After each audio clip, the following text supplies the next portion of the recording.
पहला प्रश्न हमसे पूछा है यहाँ पे कि संख्या 156 का अभाज्य गुणनखंड होगा। अब संख्या 156 दिया हुआ है और इसका अभाज्य गुणनखंड पूछ रहा है और यहाँ पे 4 ऑप्शन दिया हुआ है। इन्हीं चारों ऑप्शनों में से कोई ना कोई एक ऑप्शन सही होगा, आप लोगों को बताना है।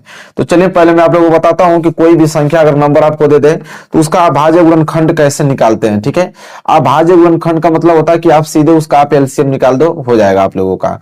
ठीक है, जैसे 156 है तो 156 का एलसीएम बस आप ले लो, आपका अभाज्य गुणनखंड के रूप में टूट जाएगा। जैसे 156 है, 156 का आप एलसीएम ले लीजिए।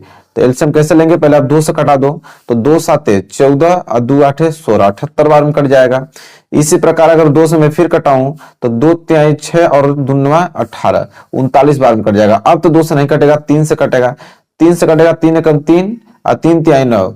अब 13 तो खुद आपका अभाज्य संख्या है, तो 13 से ही कटने वाला है।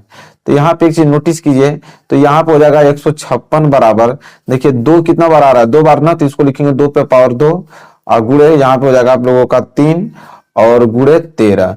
देखिए जहां पे भी अगर इस प्रकार दिया होगा वो यही राइट आंसर होगा। ठीक है, इसका अभाज्य गुणनखंड के रूप में टूट गया। 2 पे पावर 2 गुड़े 3 गुड़े 13 है क्या, देखिए आप लोग जरूर होगा, यहाँ पे कहीं कोई ना कोई ऑप्शन जरूर होगा। देखिए 2 पे पावर 2 गुड़े 3 गुड़े 13 मिल गया ना। ऑप्शन बी जो है इस क्वेश्चन का क्या हो जाएगा, राइट आंसर हो जाएगा ऑप्शन बी, ये वाला। ठीक है, इतना सिंपल होता है अभाज्य गुणनखंड के रूप में तोड़ना। जब ये अभाज्य गुणनखंड के रूप में दे, सिंपल आप उसका एलसीएम ले लो, पूरा पूरा आंसर मिल जाएगा आप लोगों का।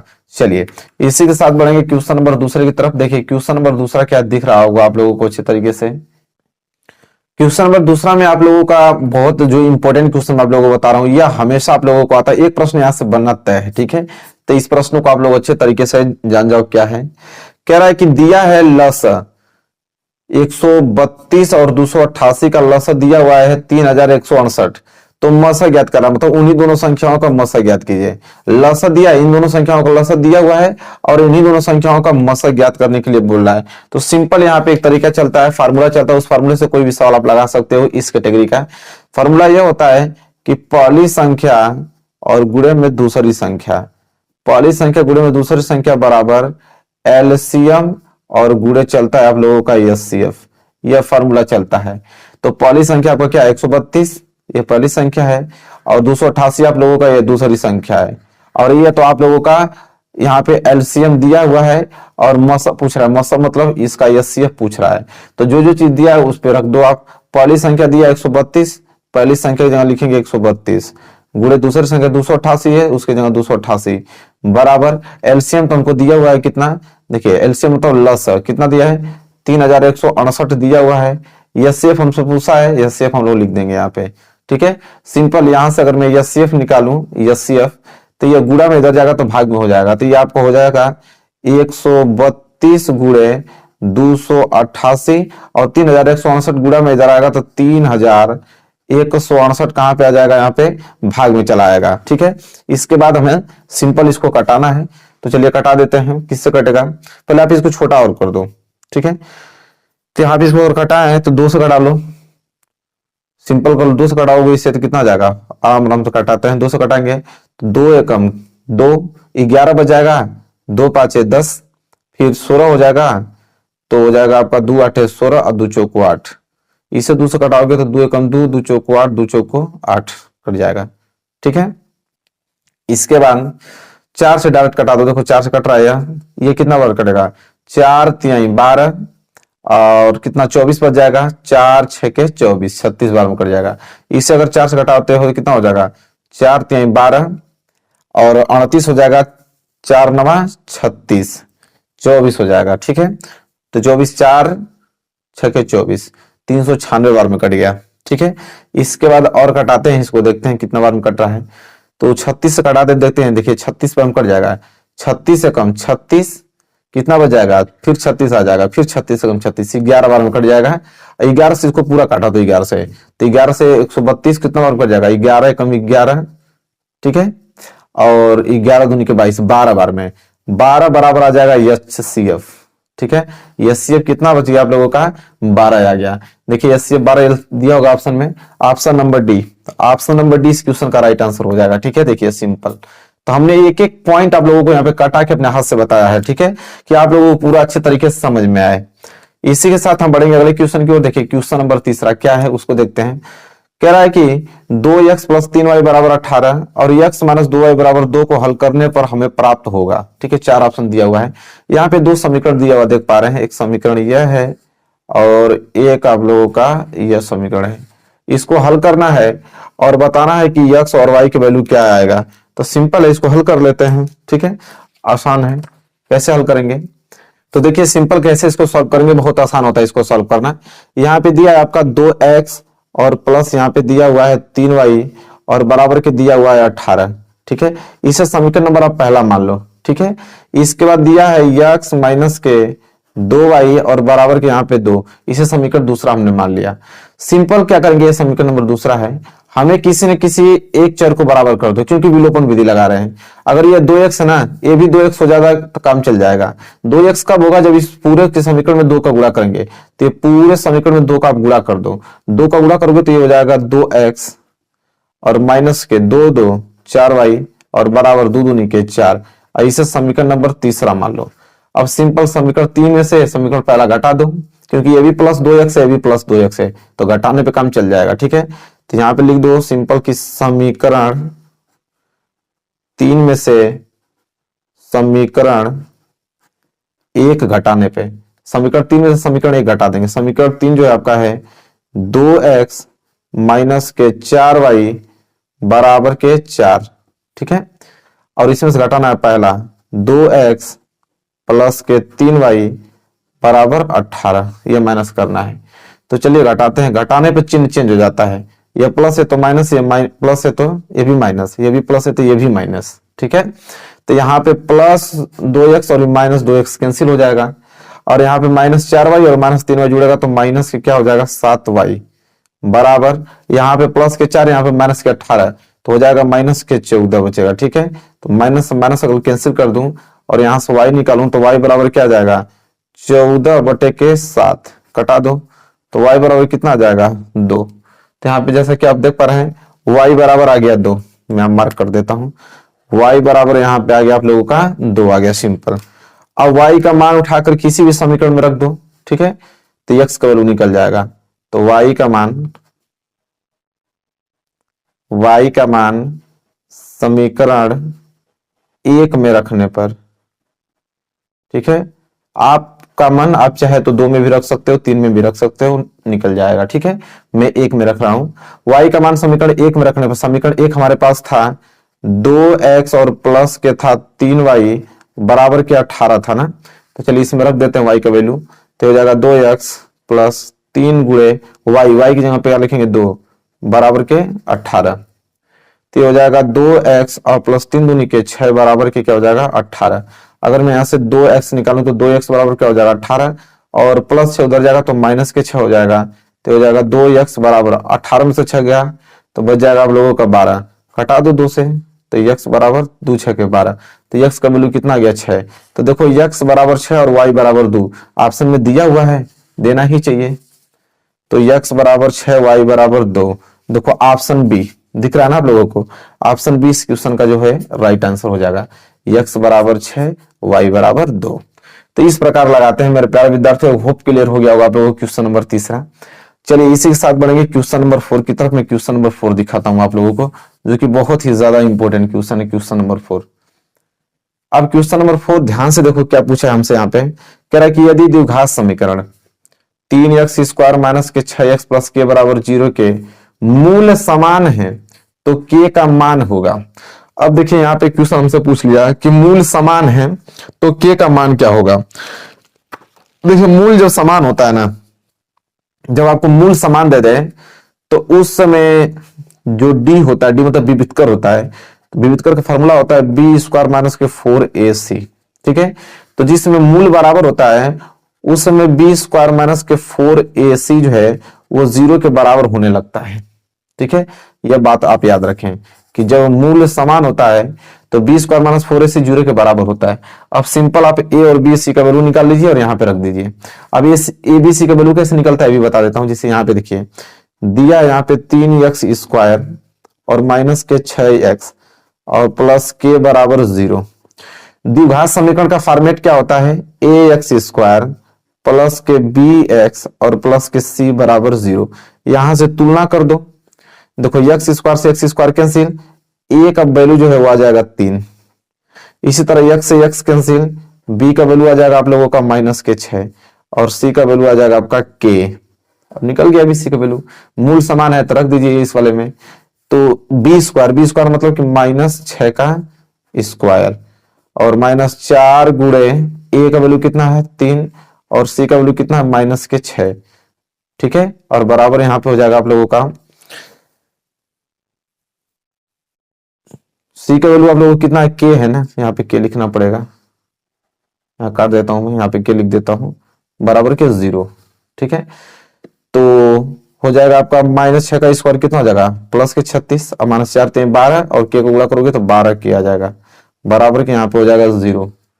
तो यहाँ पे हो जाएगा 36 बराबर -12 के उधर भेजोगे तो +12 के आ जाएगा। ठीक है, अब यहां से के का वैल्यू निकालो तो के बराबर क्या आ जाएगा आप लोगों का 36 और गुणा में 12 इधर आएगा तो भाग में हो जाएगा 12, तो काट दो 12 यहीं 36, तो इधर बच गया 3 इधर बच गया के, तो के बराबर 3 है, के का ही वैल्यू पूछा था हमसे। ठीक है, तो देखते हैं के बराबर 3 दिया हुआ है, तो देखिए ऑप्शन ए इस क्वेश्चन का क्या हो जाएगा राइट आंसर। तो मैं क्लिक कर देता हूं, ऑप्शन ए इस क्वेश्चन का क्या हो जाएगा राइट आंसर हो जाएगा। ठीक है, तो देखिए इस प्रकार जब ये मूल समान दे दे, के का वैल्यू पूछ रहा है तो आप बी स्क्वायर -4ac को आप 0 के बराबर कर दो और यहां से bc का वैल्यू निकाल के इसमें रख दो, के का वैल्यू निकल जाएगा। ठीक है, सिंपल क्लियर हो गया ये भी प्रश्न आप लोगों को। चलिए अगले प्रश्न की तरफ बढ़ेंगे, प्रश्न नंबर 5वें की तरफ। चलिए अगला प्रश्न देखते हैं। देखिए अगला प्रश्न नंबर 5वां बहुत इंपोर्टेंट प्रश्न है, आपको बहुविकल्पीय में प्रश्न बनना अनिवार्य है। ठीक है, क्योंकि दो बिंदुओं के बीच की दूरी का सूत्र लगेगा, पूछता ही है कि बिंदुओं 5,0 और -12,0 के बीच की दूरी है, तो इन दो बिंदुओं के बीच की दूरी पूछ रहा है। Option A 5, option B 7, option C 13, option number D जो है वो 17 है। ये भी सिंपल आप लोगों का है, ये भी फार्मूला पे डिनोट करेगा, फार्मूला याद रहेगा तो आप कर डालोगे, फार्मूला अगर याद नहीं रहेगा तो नहीं कर पाओगे। ठीक है, तो इसका मैं फार्मूला आप लोगों को बता देता हूं।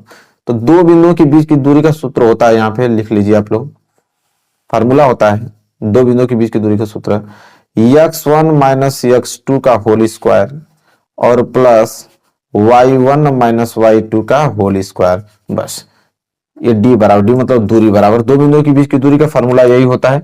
बस सबको वैल्यू रखना है, आंसर मिल जाएगा आप लोगों को।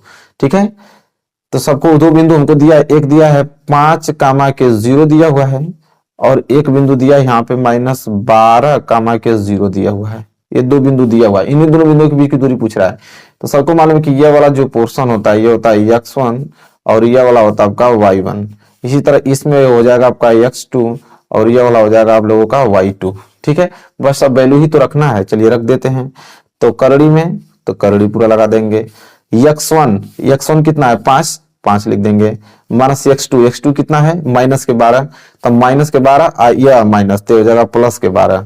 ठीक है, और प्लस का होल स्क्वायर, फिर प्लस y1 कितना है y1 0 है और -y2 कितना है y2 भी यहाँ पे 0 है, इसका होल स्क्वायर।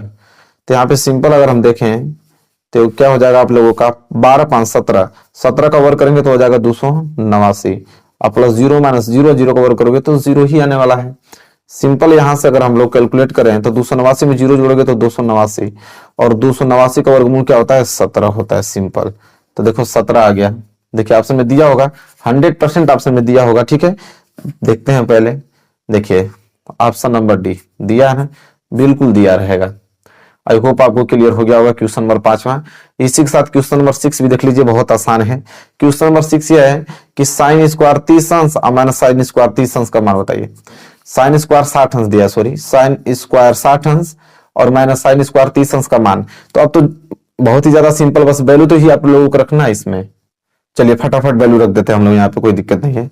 दिया है कि साइन स्क्वायर 60 अंश, ठीक है, इसको हम ऐसे साइन स्क्वायर 60 अंश को मैं ऐसे लिख सकता हूँ कि यह साइन 60 अंश का पूरा का होल स्क्वायर दिया है। ठीक है, और माइनस साइन स्क्वायर 30 अंश को हम लोग ऐसे लिखेंगे कि ये तो साइन 30 अंश का होल स्क्वायर दिया है। बस सब वैल्यू रख दो, आ जाएगा। जैसे साइन 60 अंश दिया है, ठीक है, तो साइन 60 अंश का वैल्यू कितना होता है, करड़ी में 3/2 होता है, तो ये हो जाएगा 3/2। करड़ी में 3/2 का हो जाएगा होल स्क्वायर माइनस साइन 30 अंश का वैल्यू कितना होता है 1/2, तो 1/2 का क्या हो जाएगा ये आपका होल स्क्वायर। बस सब तो हल ही करना है। करड़ी में 3 का स्क्वायर करोगे तो 3 और 2 का स्क्वायर करोगे तो 4 और माइनस 1 का स्क्वायर करोगे तो 1 और 2 का स्क्वायर करोगे तो 4। सबको मालूम नीचे 4 4 है तो एलसीएम 4 ही होगा। इधर हो जाएगा आपका 3-1, तो 3 में से गया तो 2 बटे आ जाएगा 4। अगर इसे छोटा करना चाहते हो तो 2 एकम 2 और 2 दूनी के 4, 1/2 है इस क्वेश्चन का राइट आंसर होगा। देखते हैं ऑप्शन में 1/2 दिया हुआ है तो देना तो चाहिए। देखिए ऑप्शन नंबर बी दिया हुआ है, देखिए दिया है ना, यही हो जाएगा राइट आंसर, सिंपल। चलिए इसी के साथ बढ़ेंगे प्रश्न नंबर 7वें की तरफ। देखिए प्रश्न नंबर 7वां क्या है, इंपोर्टेंट क्वेश्चन है प्रश्न नंबर 7वां। प्रश्न नंबर 7वां यहाँ पे यह है, प्रश्न नंबर 7वां इंपोर्टेंट क्वेश्चन है। कह रहा है कि त्रिज्या आर के एक वृत्त के कोण थीटा वाले त्रिज्या खंड के संगत चाप की लंबाई ज्ञात कीजिए। मतलब कहना क्या चाह रहा है प्रश्न में, आप लोगों को बता रहा हूं छोटा सा डायग्राम बना के। कह रहा है कि एक वृत्त है, ठीक है, जिसके यहाँ पे त्रिज्या जो है आर है, एक त्रिज्या और हमने यहाँ पे आर काट लिया, ठीक है। तो त्रिज्या आर वाले वृत्त का और इन दोनों के बीच जो कोण बना है वो थीटा कोण है, ठीक है। तो पूछ रहा है त्रिज्या खंड के संगत चाप की लंबाई, मतलब यहां से लेकर इसको ए मान लेते हैं, इसको बी मान लेते हैं, यहां से लेकर ये जो संगत चाप की लंबाई आपको दिखाई दे रही है, ये वाली यहां से लेकर ये बी तक, इसका बताना है कि लंबाई क्या होगा, ठीक है। तो इसका फॉर्मूला सबको मालूम है, क्या होता है कि थीटा कितना बटे में 360, क्योंकि पूरा वृत्त 360 अंश का होता है, 360 में कितना अंश पाया है, थीटा अंश पाया है, ठीक है। और यहाँ पे लंबाई की बात कर रहा है ना, तो लंबाई की बात कर रहा है तो लंबाई हमेशा परिधि में नापी जाती है, तो 2πr होगा। अगर यहीं पे क्षेत्रफल पूछ देता तो πr² हो जाता, लेकिन यहाँ पे हमसे पूछा है संगत चाप की लंबाई, तो लंबाई जो है पूरी है वृत्त की परिधि कहलाती है, तो थीटा बटे 360 गुणे 2πr होगा इसका राइट आंसर, ठीक है। देखिए दिया हुआ है, बिल्कुल देना हो चाहिए इसको। ऑप्शन नंबर सी देखो, थीटा बटे 360 और 2πr, ये हो जाएगा राइट आंसर, ठीक है। अगर यहीं पे क्षेत्रफल पूछ देता, त्रिज्यखंड का क्षेत्रफल बताइए, तो यहाँ पे πr² हो जाता, बस यही नियम चलता है, ठीक है। चलिए प्रश्न नंबर 7वां भी हो गया और बढ़ेंगे अगले तरफ, प्रश्न नंबर 8वें की तरफ। दिख रहा होगा आप लोगों को, बहुत प्यारा प्रश्न है, अच्छा प्रश्न है। कह रहा है कि 7 सेंटीमीटर की भुजा वाले एक घन से एक बड़ा से बड़ा गोला काटकर निकाल लिया गया है, इस गोले का आयतन होगा। अब देखिए यहाँ पे घन की बात कर रहा है, मैं एक छोटा सा घन बना के आप लोगों को बता देता हूं कहना क्या चाह रहा है। देखिए एक घन में बना देता हूं, ये आप लोगों का घन है, घन में सभी भुजाएं समान होती है, मालूम है ना आप लोगों को, घन में सभी भुजाएं समान होती है। अब ये घन है, इसमें बड़ा सा बड़ा एक गोला, देखिए बड़ा सा बड़ा एक गोला काट कर निकाल लिया जाता है, ठीक है। यहां से एक बड़ा सा बड़ा अगर गोला की बात करें तो एक गोला काट के यहां से एक निकाल लिया जाता है, और इस गोले का पूछ रहा है हमसे क्या, तो इस गोले का आयतन पूछ रहा है, ठीक है।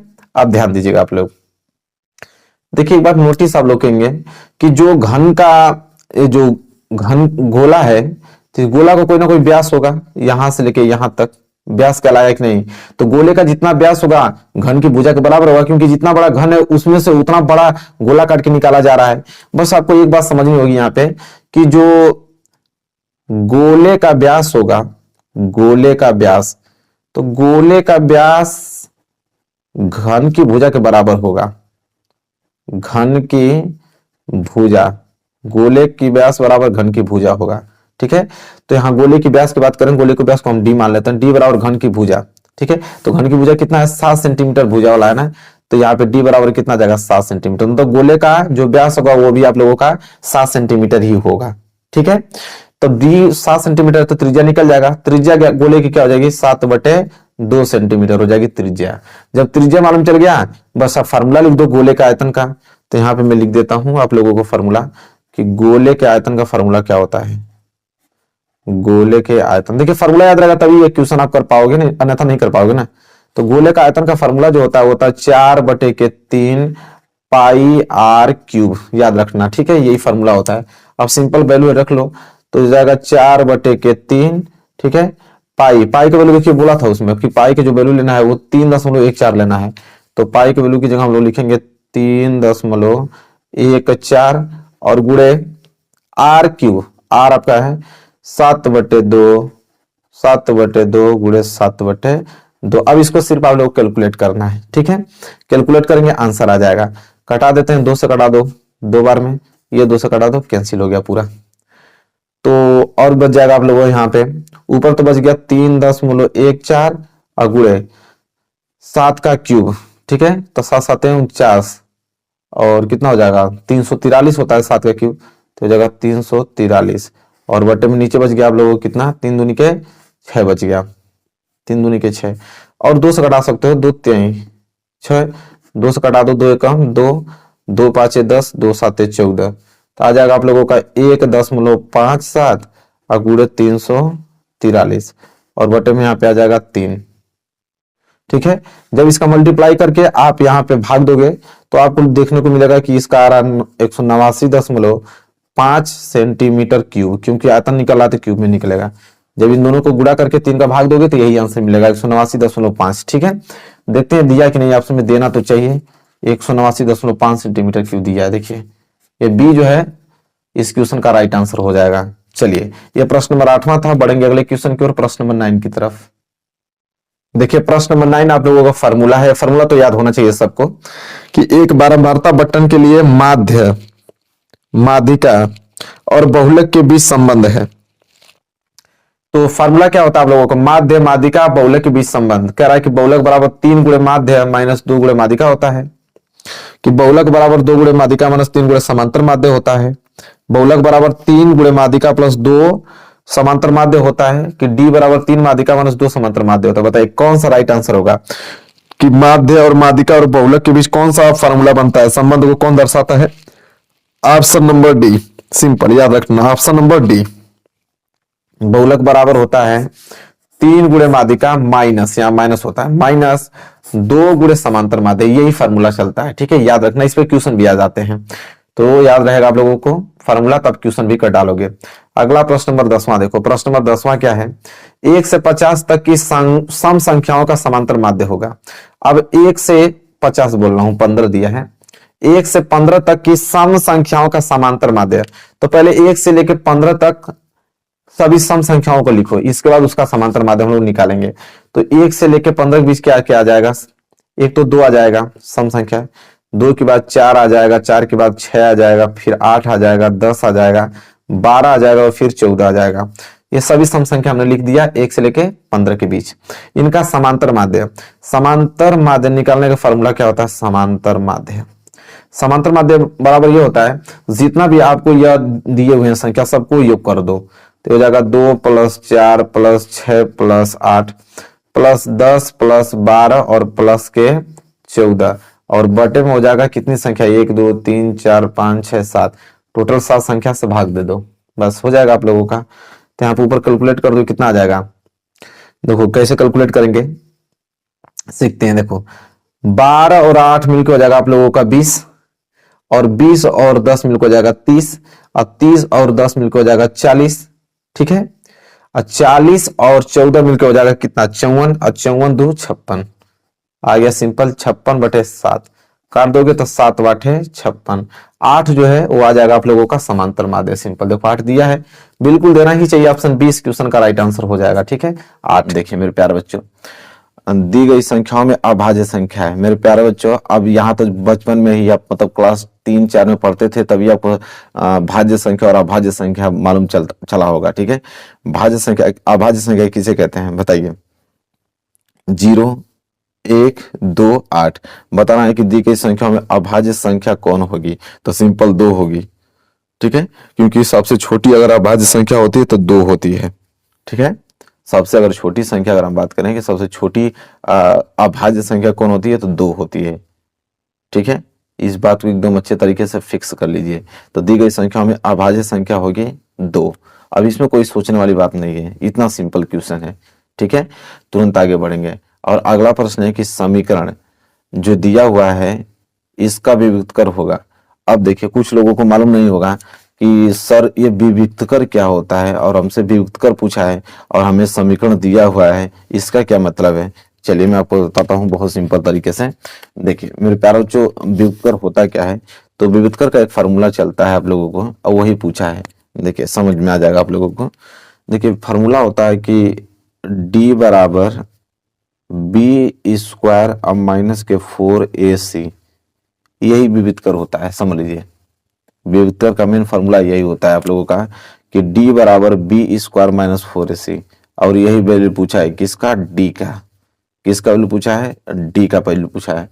अब यहाँ पे वैल्यू रख दो, बी का और ए का सी का। अब आप सोचोगे कि बी ए सी का वैल्यू कहाँ से मिलेगा, इसीलिए तो यह समीकरण दिया हुआ है।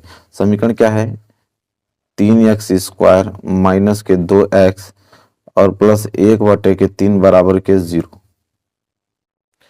तो देखो मेरे प्यारे बच्चों, ये आप लोगों का द्विघात समीकरण है। और द्विघात समीकरण का स्ट्रक्चर क्या होता है, तो द्विघात समीकरण की स्ट्रक्चर होता है ax² प्लस के bx और प्लस c बराबर 0। इसी से आप लोगों को तुलना करना है, ठीक है। देखिए x² से x² कैंसिल, तो a बराबर कितना आ गया, a जो बच गया, a का वैल्यू कितना आ गया 3, तो a बराबर 3 आ गया। x से यह x कैंसिल, तो b बराबर आ जाएगा आप लोगों का -2 और c बराबर हो जाएगा, c बराबर 1/3, तो c बराबर 1/3। तो इतना तो बहुत नॉर्मल, अगर आप पढ़ते हो मैं तो इतना तो आता ही होगा। तो ये भी c का वैल्यू निकल गया ना। अभी यही वैल्यू यहाँ पे पुटअप कर दीजिए बस। तो d बराबर हो जाएगा b², b का वैल्यू कितना है -2, तो -2 का क्या कर दो स्क्वायर, -4 गुणे a। अब a का वैल्यू कितना है 3, तो यहाँ पे क्या लिखोगे 3 गुणे c का वैल्यू कितना है 1/3, तो यहाँ लिखोगे 1/3। अब देखो 3 से 3 कैंसिल, d बराबर हो जाएगा -2 का स्क्वायर, तो -2 का स्क्वायर 4 होता है, ठीक है। और माइनस ये 4 गुणे 1 तो 4। अब d बराबर 4 में से 4 गया तो 0। यही d कहलाता है आप लोगों का विभुतकर। इसी d को क्या बोलते हैं, विभुतकर बोलते हैं। तो विभुतकर कितना गया 0, ठीक है। और हमसे क्वेश्चन में पूछा क्या था, विभुतकर, कि इतना का विभुतकर होगा। तो देखो ऑप्शन नंबर डी जो इस प्रश्न का राइट आंसर हो, देखो 0 दिया है ना। तो देखो इसी तरह आप लोगों को लगाना होता है। तो देखिए एग्जाम में विभुतकर से आएगा, तब विभुतकर का फॉर्मूला आप लोग याद रखिएगा। जब भी विभुतकर पूछे, इसी फॉर्मूले पे, इसी मेथड से हम लोग यहाँ से एबीसी का वैल्यू निकालेंगे और यहाँ पे रख देंगे, डी का वैल्यू निकल जाएगा, ठीक है। चलिए मेरे प्यारे बच्चों, क्लियर हो गया होगा आप लोगों को अच्छे तरीके से प्रश्न, कोई भी डाउट आप लोगों को इस प्रश्न में नहीं होगा। अगला प्रश्न देखिए, और देखिए अगला प्रश्न क्या कह रहा है कि यदि साइन ए बराबर 3/5 हो तो कॉस ए का मान होगा। चलिए मेरे प्यारे बच्चों, देखिए ये क्वेश्चन बहुत ज्यादा सिंपल दे दिया, आवश्यकता से अधिक आप सिंपल क्वेश्चन है। क्या है कि यदि साइन ए बराबर 3/5 दिया है, ठीक है मेरे प्यारे बच्चों समझिएगा, और कॉस ए का वैल्यू पूछ रहा है, इतना ज्यादा सिंपल है कि क्या बताया जाए, ठीक है। देखिए तरीका क्या होता है इसका, एक ही फॉर्मूला काम आएगा सर्वसमीका वाला, कि साइन स्क्वायर ए और प्लस कास स्क्वायर ए बराबर क्या होता है 1, सबको मालूम है। अगर मैं यहां से कॉस स्क्वायर ए की वैल्यू निकाल देता हूं, तो हो जाएगा कॉस स्क्वायर ए बराबर 1 और प्लस साइन स्क्वायर उधर जाएगा तो माइनस साइन स्क्वायर ए हो जाएगा, ठीक है। हमें कॉस ए की वैल्यू चाहिए, तो अगर मैं यहां से कॉस ए निकालूं, कॉस ए बराबर, यह वर्ग है उधर जाएगा तो वर्गमूल, वर्गमूल हमेशा कड़ी में आता है, तो हो जाएगा 1 माइनस के साइन स्क्वायर ए, ठीक है। अब यहां से हम कॉस ए निकालूं तो हो जाएगा 1 माइनस के साइन स्क्वायर ए, मतलब साइन ए का वैल्यू का स्क्वायर कर देना है, और साइन ए का वैल्यू है 3/5, तो हम लोग लिखेंगे कि ये 3/5 का क्या हो जाएगा होल स्क्वायर, ठीक है। जब इसे हल करेंगे तो हो जाएगा कॉस ए बराबर करड़ी में 1 माइनस 3 का स्क्वायर करोगे तो 9, 5 का स्क्वायर करोगे तो 25, तो यहाँ कुछ नहीं है तो नीचे 1 मान लो, ये हो जाएगा कॉस ए बराबर करड़ी में, यहाँ पे कुछ नहीं है, देखो नीचे 1 मान लिया, 1 और 25 कैल्शियम कितना होता है 25, 1 में 25 का भाग दोगे तो 25 बार, 25 में गुणा 1 में करोगे तो 25, माइनस 25 से 25 कैंसिल, बच गया 9, ठीक है। तो ये हो जाएगा आप लोगों का कॉस ए बराबर 25 में से 9 जाएगा तो 16 और नीचे बच गया 25, तो आ जाएगा कॉस ए बराबर 16 का वर्गमूल 4 और 25 का वर्गमूल 5, मतलब 4/5 कॉस ए का वैल्यू हो जाएगा, ठीक है। देखो ऑप्शन में दिया है कहीं 4/5, देना तो चाहिए इसको, ठीक है। तो देखिए 4/5 ऑप्शन नंबर बी जो इस प्रश्न का है राइट आंसर हो जाएगा, ठीक है। ऐसे ही प्रश्न आपके एग्जाम में आएंगे और आसानी से आप कर डालोगे सारे प्रश्न को, ठीक है। चलिए मेरे प्यारे बच्चों, अगला प्रश्न देखिए। अगला प्रश्न क्या है कि देखिए अगला जो प्रश्न है ना, तो इससे एक प्रश्न आएगा 100%, मेरी गारंटी है इस बात की, मैं गारंटी खुद लेता हूं कि मतलब इससे एक प्रश्न अनिवार्य है, मतलब यही प्रश्न है, ठीक है। इसका कंसेप्ट समझ लोगे ना, तुरंत हल हो जाएगा।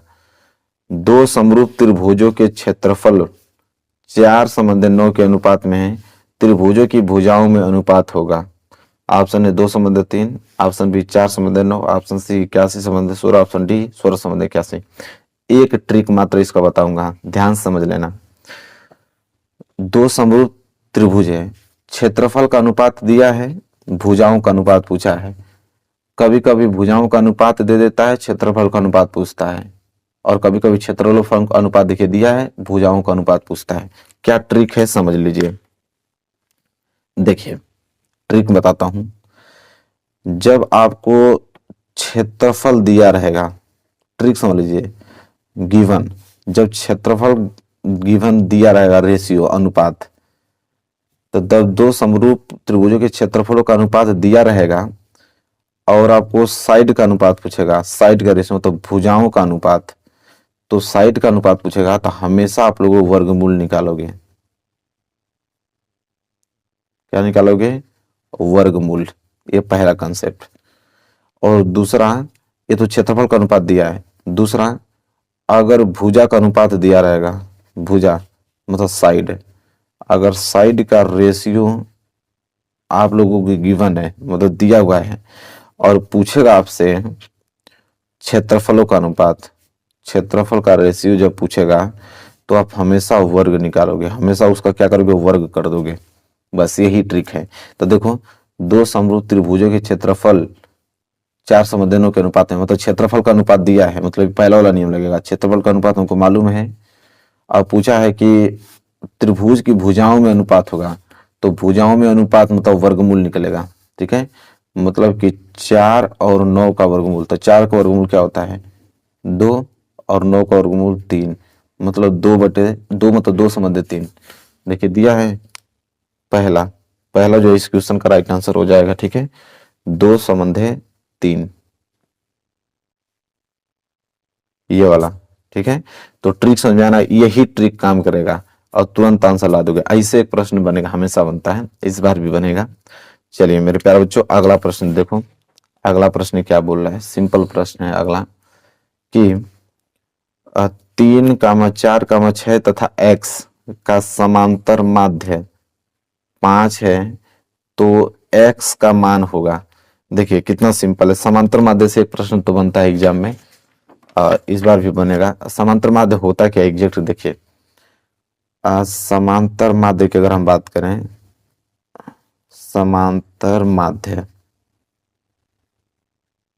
समांतर माध्य बराबर होता है कि संख्याओं का योग। कोई भी आंकड़ा दिया है, कोई भी नंबर दिया है, कोई भी संख्या दिया है, तो आप उसका योग करो, जितनी भी संख्या दिया है संख्याओं का योग,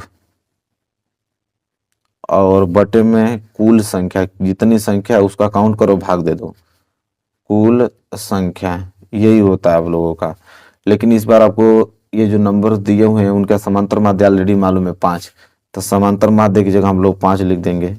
संख्याओं का योग मतलब 3 + 4 + 6 + x, तो लिखेंगे 3 + 4 + 6 + x, ठीक है।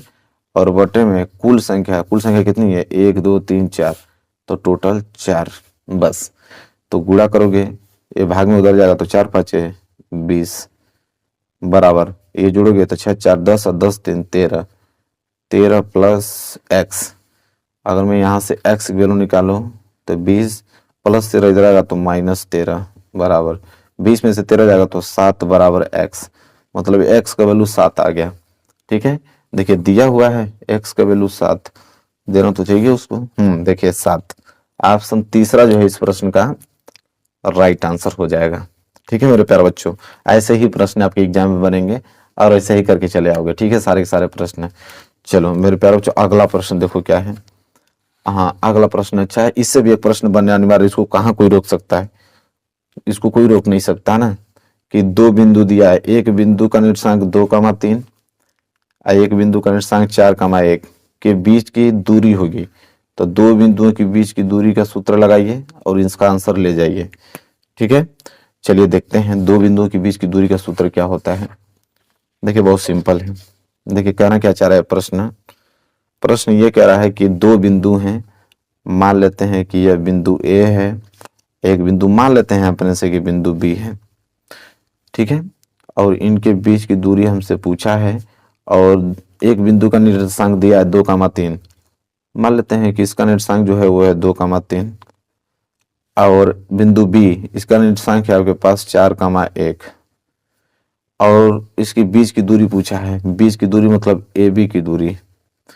ठीक है, और ए बी की दूरी क्या होता है, दो बिंदुओं के बीच की दूरी का सूत्र आपको मालूम है क्या होता है, मालूम होना चाहिए, अगर आप मैथ पढ़ते हो तो फार्मूला हमने बता दिया पूरा, हम जाके सर्च करोगे आ जाएगा मेरा सबसे पहले। ठीक है, तो लिखेंगे दो बिंदुओं के बीच की दूरी सूत्र क्या होता है, x2 माइनस x1 का होल स्क्वायर और प्लस y2 माइनस y1 का होल स्क्वायर।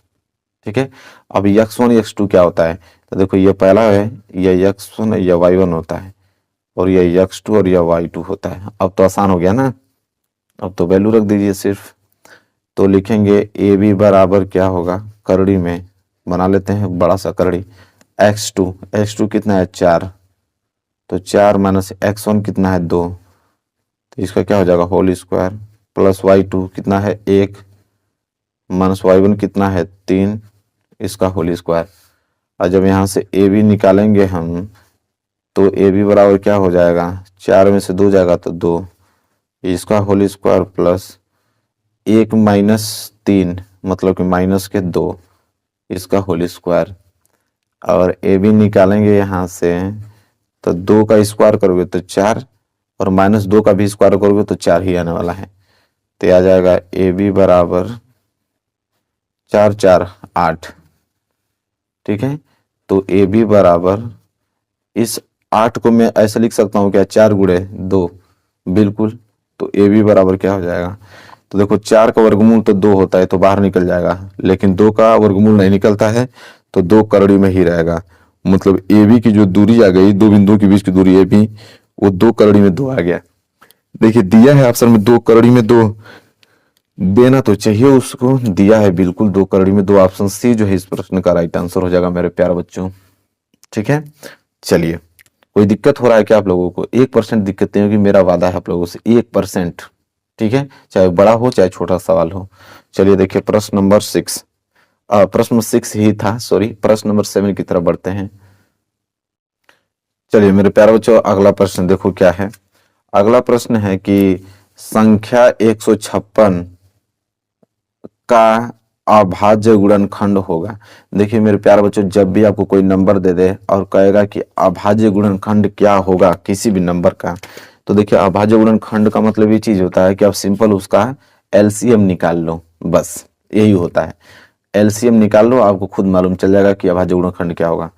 तो चलिए 156 दिया ना, तो 156 का एलसीएम निकाल लेते हैं। मेरे प्यारे बच्चों 2 से कटाओगे तो 2 7 14, 2 8 16, फिर 2 से कटाओगे तो 2 3 6 और 2 9 18, फिर अब 2 से कटेगा ना, 3 से कटेगा तो 13 3 39, फिर 13 से कटेगा तो 13 1 13, तो 156 बराबर क्या आ जाएगा, 2 जो है 2 बार है तो इसको लिखोगे 2 पे पावर 2, 3 एक ही बार है तो हो जाएगा 3, 13 भी एक ही बार है तो हो जाएगा 13।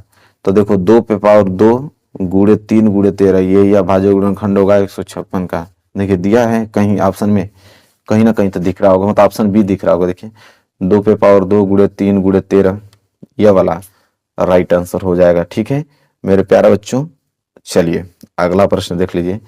अगला प्रश्न क्या है मेरे प्यारे विद्यार्थियों, देखिए अगला प्रश्न यह है कि यदि सेक थीटा बराबर 2 तो थीटा का मान होगा। तो देखिए मेरे प्यारे बच्चों कितना सिंपल इस प्रकार के प्रश्न आते हैं।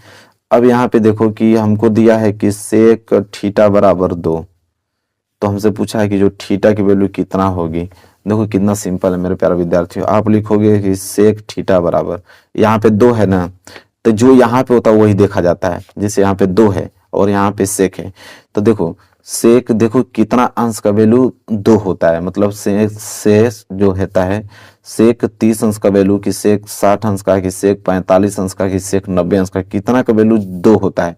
तो देखिए सेक जो 60 अंश का वैल्यू होता है वो 2 होता है, सेक 60 अंश का वैल्यू 2 होता है। तो ये जो 2 आपको दिखाई दे रहा है, इस 2 की जगह मैं इसको सेक 60 अंश लिख सकता हूँ, बिल्कुल लिख सकता हूँ, क्योंकि सेक 60 अंश का वैल्यू ही 2 होता है। तो यहाँ से ये होगा कि सेक से सेक तुरंत कैंसिल हो जाएगा और थीटा बराबर आ जाएगा 60 अंश। यही हमसे पूछा था कि थीटा का वैल्यू कितना होगा, तो देखो थीटा का वैल्यू होगा 60, तो देखो ये हो जाएगा राइट आंसर। ठीक है, तो देखो जो देखिए जैसे यहाँ पे सेक थीटा बराबर 2 है, जो यहाँ दिया होता है सेक, उसी में देखा जाता है कि सेक कितना अंश का वैल्यू होगा। अगर कॉस रहता तो कॉस वाला लिस्ट में देखिए कॉस कितना अंश का वैल्यू 2 होता है। अगर 10 रहता है यहाँ पे तो देखते हैं कि 10 के कितना अंश का वैल्यू 2 होता है, क्योंकि 10 से 10 कट जाता है। इसी तरह देखिए 2 को हमने लिख लिया सेक 60 अंश, सेक से सेक कैंसिल, थीटा बराबर 60 अंश। तो जो यहाँ होता है उसी की लिस्ट में देखा जाता है, याद रखिएगा। ठीक है, चलिए मेरे प्यारे बच्चों अगला प्रश्न देखते हैं। देखिए अगला प्रश्न मेरे प्यारे विद्यार्थियों ये है कि यदि द्विघात समीकरण दिया हुआ है, इसके मूल जो हैं अब बराबर हैं, तो m का मान है। देखिए 100% ये प्रश्न आएगा कि मूल बराबर हैं तो m का वैल्यू बताइए। कभी कभी k दे देता है कि k का वैल्यू बताइए। मूल बराबर हैं, द्विघात समीकरण दिया हुआ है। देखिए मेरे प्यारे तो कितना आसान होता है, इसका कंसेप्ट मैं आपको बताता हूँ। जब भी आपको क्वेश्चन में बोल देना कि मूल बराबर है, जब भी क्वेश्चन में बोल दे आपसे कि मूल बराबर हैं, तो मूल बराबर होने का मतलब कि d जो होता है 0 के बराबर आ जाता है, और d मतलब विविक्त कर। ठीक है, विविक्त कर 0 के बराबर आता है। अब विविक्त कर क्या होता है, b² माइनस के 4ac, और यह जो होगा 0 के बराबर आता है जब भी मूल बराबर आए। तो वही कह रहा है कि यदि द्विघात समीकरण इतना के मूल बराबर है तो m का मान होगा। तो यहां से पहले abc की वैल्यू निकालिए और यहाँ पे पुटअप कर दीजिए और आ जाएगा। abc का वैल्यू कैसे निकलेगा अभी हमने बताया आप लोगों को कि 3x² माइनस के 12x प्लस के m बराबर 0 है ना। तो अगर abc का वैल्यू निकालना है तो आप द्विघात समीकरण का स्ट्रक्चर लिखिए। क्या होता है, ax² प्लस के bx प्लस c बराबर 0। तुलना कर दीजिए, तुलना करने पे ये होता है कि x² से x² कैंसिल, a बराबर 3, x से x कैंसिल, b बराबर माइनस के 12 और c बराबर m। ठीक है, तो abc का वैल्यू निकल गया। अब बस रख दीजिए वैल्यू, तो b², b का वैल्यू है -12, तो -12 का होल स्क्वायर और -4 गुणे a का वैल्यू है 3, तो 3 गुणे c का वैल्यू है m, तो m बराबर 0। देखो -12 का होल स्क्वायर करोगे तो 144 आएगा प्लस का, हो जाएगा -4 3 12, अब 12 में m का गुणा करोगे तो 12m बराबर 0। ये हो जाएगा आपका 144 बराबर -12m उधर जाएगा तो +12m। देखो यह 12 से जो 144 से 12 बार में कैंसिल हो जाएगा, तो 12 बराबर इधर बच गया m। m का वैल्यू कितना आ गया 12। और यही पूछा था कि यदि मूल बराबर हो तो m का मान होगा, m का वैल्यू 12 आ गया, ऑप्शन डी। तो जब भी इस प्रकार के सिचुएशन आए कि मूल बराबर हैं तो उसको आप 0 के बराबर कर दो, और abc का वैल्यू जैसे रखोगे ना, तो चाहे वो m का वैल्यू या k का वैल्यू पूछ देता, तो यहाँ पे k रहेगा तो k का वैल्यू पूछ देता है, तो उसी तरह आपको लगाना है। ठीक है, वैल्यू पुटअप कर देना है। चलिए मेरे प्यारे बच्चों अगला प्रश्न देखो, अगला प्रश्न क्या है। अगला प्रश्न जो है मेरे प्यारे विद्यार्थियों, देखिए अगला प्रश्न कि एक समबाहु त्रिभुज है। समबाहु मतलब जिसकी सभी भुजाएं बराबर हों। एक समबाहु त्रिभुज ABC जिसकी भुजा जो है वो 2a है, उसके प्रत्येक शीर्ष लंब की लंबाई है। शीर्ष लंब की लंबाई पूछ रहा है, मतलब कहना क्या चाह रहा है प्रश्न आपको बताता हूं। प्रश्न यह है कि पहले एक समबाहु त्रिभुज आप बनाइए। देखिए समबाहु त्रिभुज बना देता हूं छोटा सा समझने के लिए। ये समबाहु त्रिभुज है जिसकी सभी भुजाएं बराबर हैं। A है, यह B है, यह C है, और भुजाएं 2 है। अगर ये 2 है तो ये भी आपका 2 है, ये भी 2 है, क्योंकि सभी भुजाएं बराबर होती हैं। कह रहा है कि शीर्ष लंब, शीर्ष लंब का मतलब होता है कि अगर मैं यहाँ से बिंदु शीर्ष से, ये शीर्ष से A से अगले वाले भुजा पर अगर लंब डालूं तो मान लेते हैं कि ये बिंदु डी पे विभाजित किया, तो एडी की भुजा पूछ रहा है, एडी की दूरी कितनी होगी पूछ रहा है, शीर्ष लंब की ऊंचाई। तो बताइए यहाँ पे देखिए, शीर्ष से जब भी लंब डालते हैं तो ये बीसी को बराबर भागों में विभाजित करेगा, यह वाला हिस्सा इस हिस्से के बराबर होगा। तो अगर पूरा 2a है तो यहाँ का क्या हो जाएगा a, और यहाँ तक भी क्या हो जाएगा a में बढ़ जाएगा आप लोगों का। हमसे पूछा है कि AD की लंबाई बताइए। देखिए AD की लंबाई आप लोगों को दिख रहा होगा कि त्रिभुज ADC में देखिए, और लंब का मतलब होता है कि 90 अंश विभाजित करता है, ये भी 90 अंश, ये भी 90 अंश। तो यहाँ पे नोटिस कर रहे हैं कि त्रिभुज देखिए AD की दूरी पूछ रहा है, AD बराबर क्या होगा। तो देखो त्रिभुज ADC में देखो 90 अंश के स्थान वाले भुजा तो आपका कर्ण कहलाएगी, तो ये तो कर्ण हो गया, ठीक है। और यह आप लोगों का लंब हो गया और यह आधार हो गया।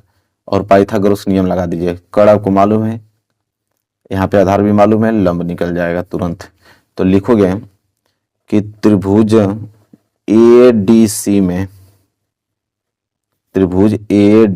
में पाइथागोरस प्रमेय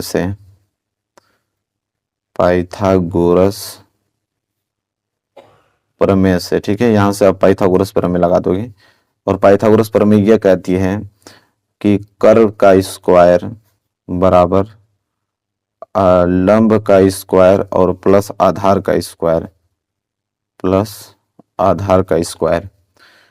तो कर्ण यहाँ पे हमारे पास क्या है AC, ठीक है, ए स्क्वायर होता है, AC का स्क्वायर, कर्ण मतलब AC का स्क्वायर बराबर लंब का स्क्वायर, लंब यहाँ पे आप मान लेते हैं AD, तो AD का स्क्वायर और प्लस आधार क्या है यहाँ पे DC का स्क्वायर, ठीक है।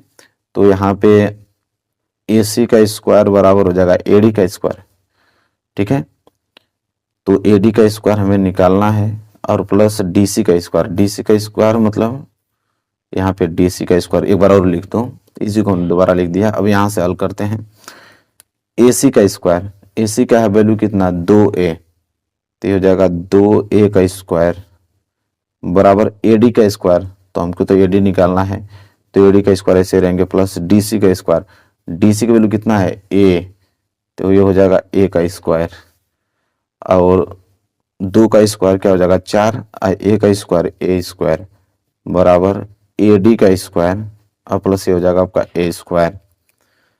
इसे हल करेंगे तो ये हो जाएगा 4a स्क्वायर, देखिए प्लस a स्क्वायर इधर आएगा तो माइनस के a स्क्वायर और बराबर इधर बच जाएगा आपका AD का स्क्वायर।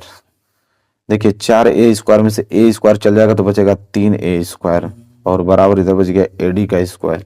हमें AD चाहिए, तो अगर मैं AD निकालूं तो यह वर्ग है, इधर आएगा तो किस में हो जाएगा वर्गमूल में 3a स्क्वायर। तो देखो 3 का वर्गमूल नहीं निकलेगा तो कर्ण में 3 ऐसे ही रहेगा, और a स्क्वायर का वर्गमूल a निकल जाएगा तो ये हो जाएगा a, मतलब कर्ण में 3a बराबर AD। AD ही निकालना था क्योंकि AD ही यहाँ पे शीर्ष लंब है, AD ये पूछा था, तो कर्ण में 3a आ गया। देखिए दिया है कहीं, ठीक है, तो देखो चाहे a कर्ण में 3 कहो चाहे कर्ण में 3a कहो, ये बात एक ही होती है, ठीक है। चलिए तो ये हो जाएगा आप लोगों का a कर्ण में 3, मतलब ऑप्शन सी जो है इस प्रश्न का राइट आंसर होगा, ठीक है। तो या तो कर्ण में 3a कहो या तो आप a को आगे कर दो और कर्ण में 3 को पीछे, तो कोई दिक्कत नहीं है। चलिए ये भी प्रश्न हो गया क्लियर। अगला प्रश्न देखते हैं। देखिए अगला प्रश्न क्या है मेरे प्यारे बच्चों, उसको देखते हैं। अगला प्रश्न यह है कि 1 से 10 तक धनात्मक सम संख्याओं का समांतर माध्य होगा। 1 से लेकर 10 तक धनात्मक सम संख्याओं का समांतर माध्य पूछ रहा है। तो चलिए इसको लगा देते हैं, कितना सिंपल है। पहले 1 से लेकर 10 तक कितनी धनात्मक सम संख्या होगी वो लिखिए। तो देखिए 1 से लेकर 10 तक होगी, पहली तो 2, दूसरी 4, फिर 6, फिर 8, फिर 10। तो 1 से लेकर 10 तक के बीच इतने ही सम संख्या हैं। अब इनका समांतर माध्य पूछा है। हमने अभी फार्मूला आप लोगों को बताया था कि समांतर माध्य बराबर क्या होता है। समांतर माध्य बराबर मेरे प्यारे विद्यार्थियों दी गई संख्याओं का योग, जितनी भी संख्या है उसका योग कर लो, मतलब कि 2 + 4 + 6 + 8 + 10 कर लो, और बटे में दी गई संख्या मतलब टोटल संख्या 1 2 3 4 5, टोटल संख्या 5 है। ठीक है, तो देखो यहाँ पे नंबर को जोड़ दो तो हो जाएगा 10 7 18, 18 2 20 और 20 10 30। तो ऊपर तो 30 आ गया और नीचे 5, जैसे भाग लगाओगे तो 5 6 के 30, तो समांतर मध्य कितना आ गया 6 आ गया। ठीक है, ऑप्शन में दिया होगा 100% दिया होगा। ठीक है, देखिए ऑप्शन सी जो है इस प्रश्न का राइट आंसर होगा। देखो दिया है ना यहाँ पे। चलिए मेरे प्यारे बच्चों ये भी क्लियर हो गया। और अगला प्रश्न देखो क्या है। देखिए मेरे प्यारे विद्यार्थियों अगला प्रश्न क्या है, वही दो बिंदुओं के बीच की दूरी वाले सूत्र पर क्वेश्चन आ गया फिर, बस इस बार थोड़ा सा लैंग्वेज चेंज किया है। कह रहा है कि बिंदु P दिया है निर्देशांक Q, इसका भी निर्देशांक दिया है, इसके बीच की दूरी मतलब इसके बीच की दूरी आगे ही दे दिया है कि इसके बीच की दूरी 10 मात्रक है, तो y का मान होगा, ये जो y आपको यहाँ छिपा हुआ है इस y का मान पूछ रहा है। ठीक है, तो सिंपल देखिए क्या है, इसको कैसे लगाएंगे। तो देखिए एक बिंदु तो आपको बोला है कि एक बिंदु P है और एक बिंदु बोला है कि एक बिंदु Q है। ठीक है, और P का निर्देशांक दिया है कितना 2 -3, तो 2 -3 हो जाएगा। और Q का निर्देशांक है मेरे प्यारे विद्यार्थियों 10 के y, और इन दोनों के बीच की दूरी दिया है कितना है 10 मात्रक। ठीक है, हमको यहाँ से y का वैल्यू पूछा है, फार्मूला वही लगेगा, दो बिंदुओं के बीच की दूरी मतलब PQ का अगर हम वैल्यू निकाल लें कि PQ बराबर होगा तो फार्मूला वही आपका होगा कि x2 - x1 का होल स्क्वायर और प्लस y2 - y1 का होल स्क्वायर। ठीक है, और यहाँ से हम लोग रखें तो सबको मान लीजिए ये x1 है, ये आपका y1 है, ये आपका x2 है, आपका y2 है। ठीक है, तो देखिए PQ, तो PQ का वैल्यू दिया है कि PQ का वैल्यू 10 मात्रक है, तो PQ की जगह तो हम यहाँ पे 10 रख लेंगे। ठीक है, बराबर x2, x2 मतलब होता है 10, तो यहाँ पे 10 माइनस x1, x1 क्या है 2, तो इसका क्या हो जाएगा whole square plus y2, y2 क्या है y माइनस y1 कितना है यहाँ पे -3, तो -3 का होल स्क्वायर।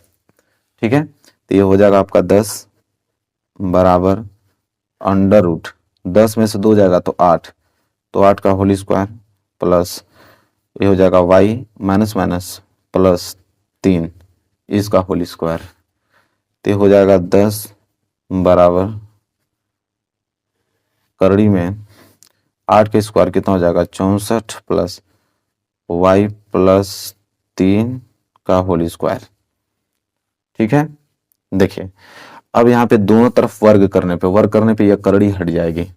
ठीक है, तो लिखेंगे दोनों तरफ वर्ग करने पे, दोनों तरफ वर्ग करने पर, तो वर्ग करने पे करड़ी हट जाती है, तो इधर वर्ग करेंगे तो ये तो 10 का होल स्क्वायर हो जाएगा बराबर, इधर वर्ग करने पर तो करड़ी हट गया, बस बचेगा आपका 64 प्लस y प्लस 3 का होल स्क्वायर बचेगा।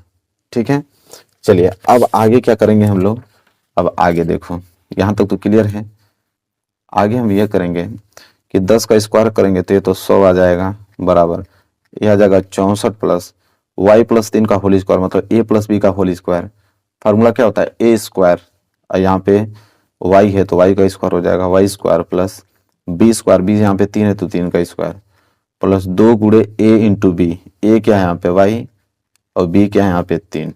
ठीक है, तो ये तो हो जाएगा 100 बराबर, ये हो जाएगा 64 प्लस y स्क्वायर, 3 का स्क्वायर करोगे तो 9 और प्लस 3 दूनी के 6y।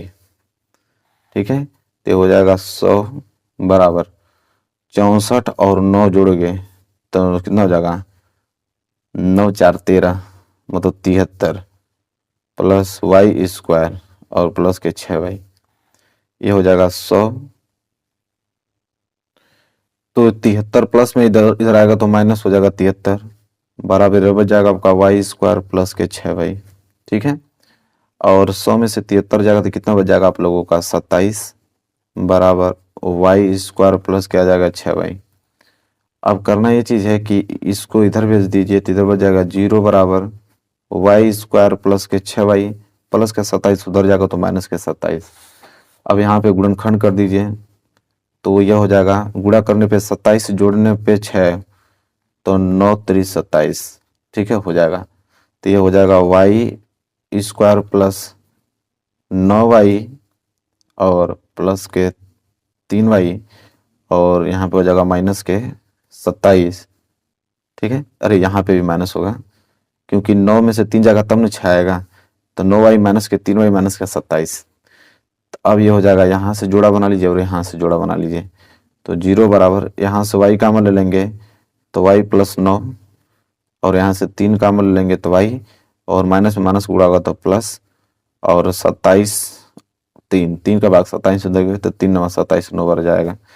तो यहाँ पे भी y प्लस 9 और यहाँ पे भी y प्लस 9, इधर तो 0 बच गया, y प्लस 9 इसमें भी y प्लस 9, इसमें कॉमन ले लोगे तो y प्लस 9 एक कोष्टक में आ जाएगा, और एक कोष्टक में हो जाएगा y माइनस के 3, y माइनस के 3। अब देखो, एक बार इसके बराबर 0 कर दो, एक बार इसके बराबर 0। एक बार क्या करोगे कि y प्लस 9 बराबर 0 करोगे तो y बराबर प्लस 9 उधर जाएगा तो माइनस के 9, और एक बार क्या करोगे कि y माइनस 3 बराबर 0 करोगे तो y बराबर क्या हो जाएगा, माइनस 3 उधर जाएगा तो प्लस के 3 आ जाएगा, ठीक है। तो देखो y का वैल्यू यहाँ पे -9 और y का वैल्यू यहाँ पे 3, ठीक है। मतलब कि एक -9 आ गया, एक आ गया 3, मतलब y का वैल्यू जो होगा -9, 3 होगा, ठीक है। देखिए ऑप्शन में दिया है, तो देखिए बिल्कुल दिया है -9, 3, मतलब ऑप्शन बी जो इस प्रश्न का राइट आंसर हो जाएगा, ठीक है। चलिए मेरे प्यारे बच्चों, देखिए इस प्रकार के क्वेश्चंस आते हैं, देख रहे हैं ना कितना अच्छे अच्छे क्वेश्चंस है। जब तक इसकी प्रैक्टिस नहीं करेंगे तब तक लगने वाला नहीं है, ठीक है। चलिए अगला प्रश्न देखते हैं। देखिए मेरे प्यारे बच्चों, अगला प्रश्न देखिए, अगला प्रश्न का ट्रिक हमने बताया था। देखिए वही प्रश्न आ गया कि दो समरूप त्रिभुजों में संगत भुजाएं, देखिए इस बार संगत भुजाएं का अनुपात दिया है 9:4, और पूछा है कि इन त्रिभुजों के क्षेत्रफलों का अनुपात होगा। तो हमने ट्रिक क्या बताया था कि जब भुजा का अनुपात दे दें और क्षेत्रफल का अनुपात पूछे तो हमेशा वर्ग करते हैं, हमेशा वर्ग करते हैं। तो 9 का वर्ग कर दो और इधर 4 का वर्ग कर दो, तो 9 का वर्ग 81 या 4 का वर्ग 16, 81 संबंधित 16 कहीं दिख रहा है क्या? देखो ऑप्शन नंबर सी, ठीक है। बस तो जब भुजा का अनुपात दे दे और क्षेत्रफल का अनुपात पूछे हमेशा वर्ग करते हैं। और उस वाले सवाल में क्या था कि क्षेत्रफल का अनुपात दिया था और भुजा का अनुपात पूछा था, इसलिए हमने वर्गमूल किया था, ठीक है। चलिए मेरे प्यारे बच्चों अगला प्रश्न देखते हैं। देखिए अगला प्रश्न, इस प्रकार के भी प्रश्न हमने एक फार्मूला पे किया था, यदि कास स्क्वायर थीटा बराबर 1/2 तो साइन स्क्वायर थीटा का मान होगा। ये भी हमने एक फार्मूला आप लोगों को बताया था, कितना सिंपल फार्मूला था ना, सर्वसमिका वाला, कि हमने कहा था आप लोगों को कि साइन स्क्वायर थीटा और प्लस कास स्क्वायर थीटा बराबर 1 होता है, कहा था कि नहीं। और यहाँ से हम लोग साइन स्क्वायर थीटा का वैल्यू निकाल लेंगे। साइन स्क्वायर थीटा बराबर क्या हो जाएगा 1, प्लस कास स्क्वायर थीटा उधर जाएगा तो माइनस कास स्क्वायर थीटा। तो देखिए सिंपल, यहाँ से निकाल लीजिए। साइन स्क्वायर थीटा का वैल्यू पूछा है ना, 1 minus cos square theta, cos square theta का वैल्यू 1/2, तो 1/2 रख लीजिए, हल कर दीजिए। तो यहाँ कुछ नहीं तो 1 मान लीजिए, एलसीएम कितना हो जाएगा 2, 1 में 2 का भाग दोगे तो 2, 2 को गुणा 1 में करोगे तो 2, माइनस 2 से 2 कैंसिल, बच गया 1, तो 2 में से 1 गया तो 1 और नीचे बच गया 2, मतलब कि साइन स्क्वायर थीटा की जो वैल्यू आ गया वो आ गया आपका 1/2। दिया है 1/2, देना चाहिए जरूर से। ऑप्शन डी देखिए दिया है, ऑप्शन डी दिख रहा है ना आपको 1/2, ये हो जाएगा राइट आंसर, ठीक है। चलिए मेरे प्यारे बच्चों अगला प्रश्न देखते हैं। यहाँ देखिए ये चित्र वाला प्रश्न है। अगला प्रश्न क्या है पढ़ते हैं। कह रहा है कि चित्र में त्रिज्यखंड ओ ए बी का परिमाप होगा, ओ ए बी का परिमाप पूछा है, और कहा है कि ओ ए बराबर 7 सेंटीमीटर है और थीटा का वैल्यू हमको दिया है 60 डिग्री, और आपसे पूछा है। देखिए ये आप लोगों का जो है, तो देखिए कितना सिंपल आप इसको लगाओगे। देखो हमसे पूछा है ओ ए बी का वैल्यू, तो देखो ओ ए बी का परिमाप मतलब चीज ये होता है कि यहाँ से हमने स्टार्ट किया और यहाँ गया, यहाँ से फिर हमने फिर स्टार्ट किया, यहाँ आया, यहाँ तक कितना दूरी हमने तय किया, यही परिमाप कहलाता है। तो देखो यहाँ से यहाँ ये आपका क्या कहलाएगा, त्रिज्या। अगर मैं इस फिगर को बनाऊं दोबारा यहाँ से लेके यहाँ तक ऐसे ही है ना, तो ये तो आपका त्रिज्या हो गया, ये भी आपका त्रिज्या, ठीक है। और यह आपका जो हुआ यहाँ से लेकर यहाँ, यह आपका संगत चाप की लंबाई, या संगत चाप की लंबाई निकलती है, एक फार्मूला होता है 2πr थीटा और बटे 360 से हम लोगों का यहाँ से लेकर मतलब ए से लेकर और बी तक संगत चाप की लंबाई का फार्मूला ये होता है 2πr थीटा और बटे होता है 360। तो टोटल अगर मैं यहाँ से फार्मूला बताऊं तो यहाँ से हमने r चला, फिर 2πr थीटा बटे 360 चला, फिर r, मतलब r 2 बार चला, मतलब 2r चला और प्लस 2πr थीटा और बटे 360 अंश चला, यहाँ से लेके यहाँ तक, यहाँ को पूरा हमने अगर परिमाप निकालूं तो फार्मूला यही बनेगा कि 2r, r तो चलूंगा और प्लस ये भी चलूंगा यहाँ से लेके यहाँ तक। तो फार्मूला आप लोगों को बन के तैयार है, बस वैल्यू रखना है, ठीक है। चलिए वैल्यू रखते हैं। तो वैल्यू अगर यहाँ पे रखेंगे तो ये हो जाएगा 2 गुणे r का वैल्यू कितना है, त्रिज्या 7, तो 2 गुणे 7 प्लस 2 गुणे पाई, और पाई का मान आप क्या रखोगे 22/7 रख लो, तो 22/7 प्लस r मतलब 7, थीटा कितना अंश है 60 अंश, तो 60 अंश, ठीक है। और बटे में कितना दिया 360, तो बटे में 360, तो यहाँ तक बटे में क्या आ जाएगा 360, ठीक है। तो देखो क्या होगा 60 से 360 6 बार में कट जाएगा, यह 7 से 7 कैंसिल हो जाएगा, यह 2 तिहाई 6 हो जाएगा, यहाँ 7 दूनी के 14 और बीच में आपका प्लस, ऊपर बच गया आपका 22 और नीचे बच गया यहाँ पे 3। हल करेंगे तो कितना हो जाएगा, कुछ नहीं तो 1 मान लो, एलसीएम 3, तो 14 तिया 42, 3 से 3 कैंसिल, बच गया 22, तो 2 2 यहाँ पे 4 और 4 2 6 64/3, यह जो होगा राइट आंसर होगा 64/3 सेंटीमीटर, इतना परिमाप आएगा। देखिए 64/3, देखिए पहला ही जो है राइट आंसर हो जाएगा 64/3, ठीक है। चलिए मेरे प्यारे बच्चों अगला प्रश्न देखते हैं। अगला प्रश्न क्या है, इसको लगाते हैं। देखिए अगला प्रश्न यह है, चलिए देखिए अगला प्रश्न थोड़ा लॉजिकल प्रश्न है, थोड़ा आप लोगों को ध्यान देना पड़ेगा। अगला प्रश्न लॉजिकल प्रश्न है कि n प्रेक्षणों का माध्य हमको दिया है x पे बार, यदि प्रत्येक प्रेक्षण को a बढ़ा दिया जाए तो नया माध्य होगा। थोड़ा सा आप लोगों को ध्यान देना पड़ेगा, इस प्रश्न पे समझने का प्रयास करना पड़ेगा। देखिए n टोटल हमारे पास n है, n संख्या है, मतलब n प्रेक्षण है, और उन्हीं nओं का समांतर माध्य x पे बार दिया है, और कह रहा है कि यदि प्रेक्षण को a बढ़ा दिया जाए तो नया माध्य होगा। सबसे पहले हम लोग पुराना माध्य निकालेंगे कि जब अगर n प्रेक्षण होगा तो उसका अगर समांतर माध्य x दिया है तो उसको कैसे निकालेंगे। देखिए सबसे पहले फार्मूला होता है समांतर माध्य बराबर, ठीक है, यहाँ पे लिखेंगे समांतर माध्य बराबर, फार्मूला आप लोगों को याद हो गया होगा। समांतर माध्य बराबर क्या होता है यहाँ पे कि सभी पदों का योगफल, क्योंकि n प्रेक्षणों का माध्य x है, सभी पदों का योगफल। अब पद हमको मालूम नहीं कि कितने पद हैं, ठीक है, तो मान लेते हैं कि पद हमको मालूम नहीं है, तो यहाँ पे पद मान लेंगे कि x1 plus x2 plus x3, इसी तरह डॉट डॉट डॉट xn बार होगा पद, क्योंकि इस बार हमको पद नहीं मालूम है।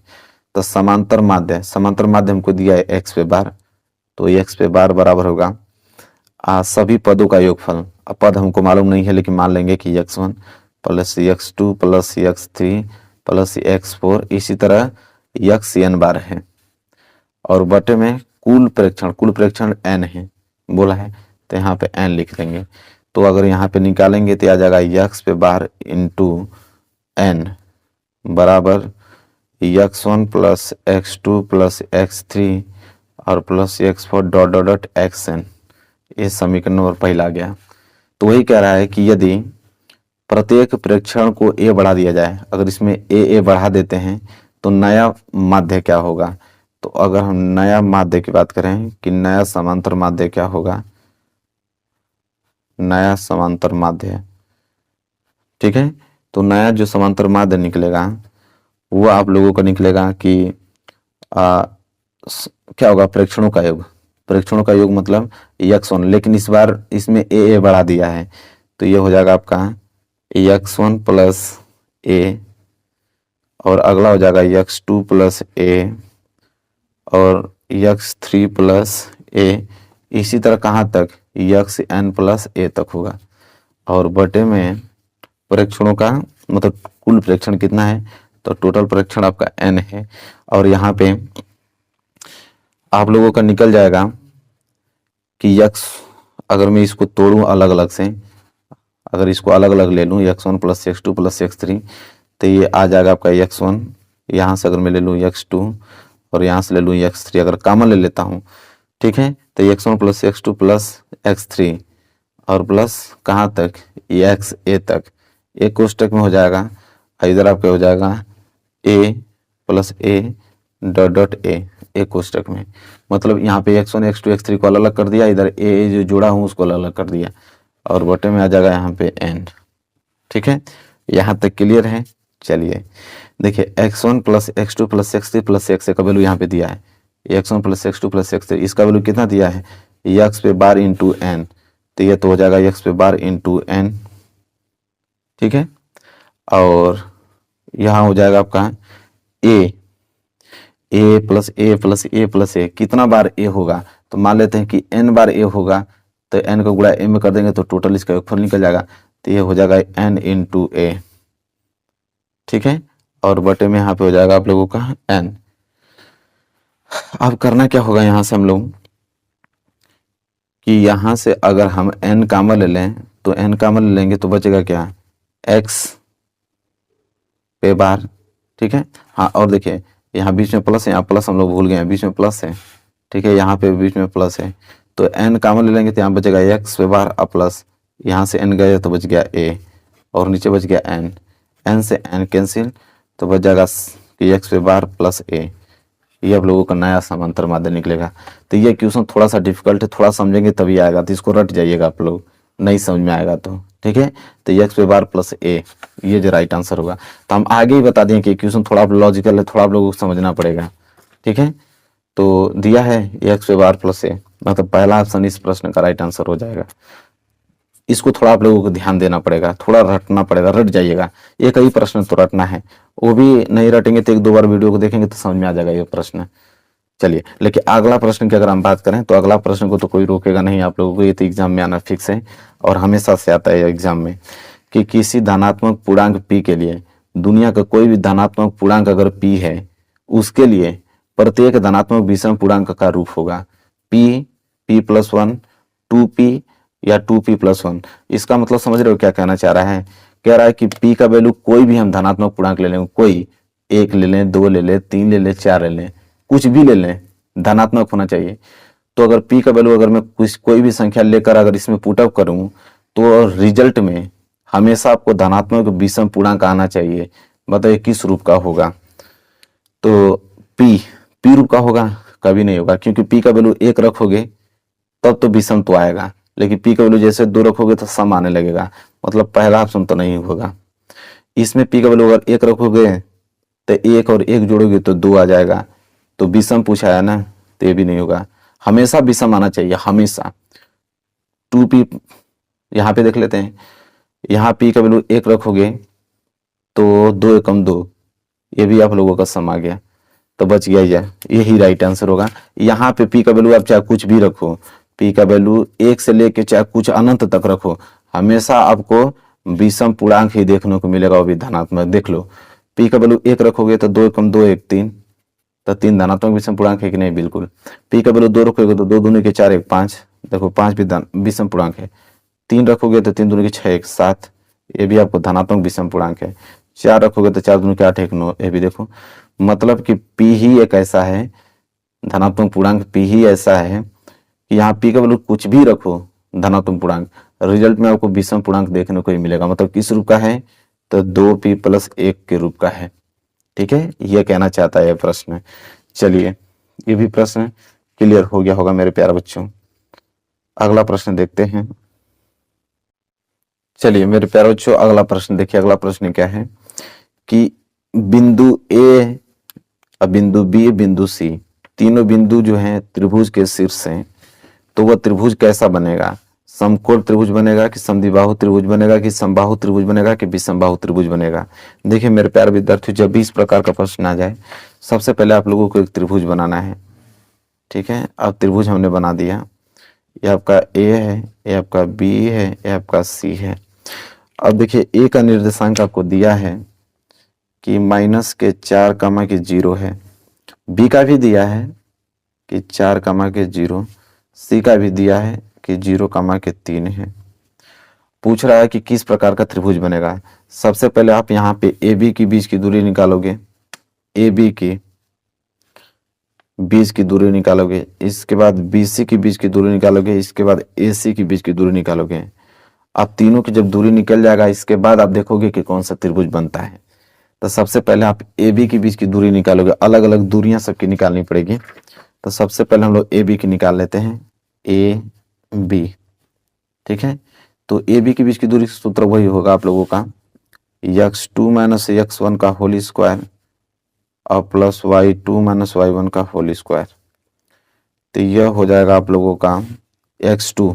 ठीक है, तो x2 क्या हो जाएगा यहाँ पे 4 माइनस x1 क्या हो जाएगा -4 इसका होल स्क्वायर प्लस y2 हो जाएगा 0 और माइनस y1 हो जाएगा वहां पे 0 इसका होल स्क्वायर। तो हल करेंगे तो आ जाएगा 4 माइनस प्लस 4 का होल स्क्वायर और प्लस 0 में से 0 गया तो 0 का होल स्क्वायर और बराबर बच जाएगा 4 4 8 का होल स्क्वायर और प्लस 0 का होल स्क्वायर। तो हो जाएगा आप लोगों का 8 का होल स्क्वायर 64 और 0 का होल स्क्वायर 0 बराबर 64 और 64 का क्या हो जाएगा 8। मतलब ए बी का जो है वो आ गया आप लोगों को 8। ठीक है, इसी तरह बी सी का हम लोग निकालने वाले हैं। तो यहाँ साइड में निकाल लेते हैं बी सी का, बी सी में फार्मूला वही लगेगा दो बिंदुओं के बीच का x2 - x1 का whole square plus y2 - y1 का होल स्क्वायर। तो यहाँ से अगर हम बी सी निकालें तो करड़ी में क्या हो जाएगा x2, बी सी की बात हो रही है बी और सी, तो x2 क्या है यहाँ पे 0 और माइनस x1 क्या है यहाँ पे 4 इसका whole square plus y2 3 y1 0 इसका होल स्क्वायर। तो यहाँ से बी सी निकालूंगा तो 0 में से 4 गया तो -4 का होल स्क्वायर प्लस 3 में से 0 गया तो 3 का होल स्क्वायर। तो बी सी बराबर क्या आ जाएगा आपका -4 का होल स्क्वायर 16, 3 का स्क्वायर 9। तो बी सी बराबर क्या हो जाएगा 9 और 16 25। तो बी सी बराबर आ जाएगा 5। तो यहाँ बी सी का वैल्यू आ गया 5। इसी तरह ए सी का भी निकालेंगे तो ए सी का यहाँ निकाल देते हैं ए सी। फार्मूला वही लगेगा आपका x2 - x1 का होल स्क्वायर और प्लस y2 - y1 का होल स्क्वायर। तो ए सी बराबर हो जाएगा आप लोगों का x2। तो देखो ए सी की बात हो रही है, सिर्फ ए सी का फोकस करो, x2 0 और x1 -4। तो ये हो जाएगा 0 माइनस x1 क्या था -4 तो -4 का whole square plus y2 - y1, y2 क्या है 3, y1 क्या है 0, मतलब कि हो जाएगा 3 - 0 का होल स्क्वायर। तो ये हो जाएगा आप लोगों का 0 माइनस प्लस 4 का होल स्क्वायर और प्लस 3 में से 0 जाएगा तो 0 का और 3 में से 0 जाएगा तो 3 का होल स्क्वायर। तो यह हो जाएगा कि 0 में 4 जोड़ोगे तो 4 और 4 का होल स्क्वायर करोगे तो 16, 3 का स्क्वायर करोगे तो 9। तो ये हो जाएगा 16 9 25 और 25 का वर्गमूल 5। तो 5 आ गया। ठीक है, तो यहाँ पे आ गया 5। तो यहाँ पे जैसा कि देख पा रहे हो कि बी सी का वैल्यू भी 5 आ गया और ए सी का भी वैल्यू भी 5 और इसका वैल्यू 8। तो देखो दो भुजाएं बराबर हैं और किसी भी त्रिभुज में दो भुजाएं बराबर हैं मतलब कि वो समद्वि बाहु त्रिभुज कहलाता है। जिसकी दो भुजाएं बराबर हो कौन सा है समद्विबाहु। तो देखिए दिया है ऑप्शन में, जरूर दिया ना हो चाहिए उसको, समद्विबाहु ऑप्शन बी।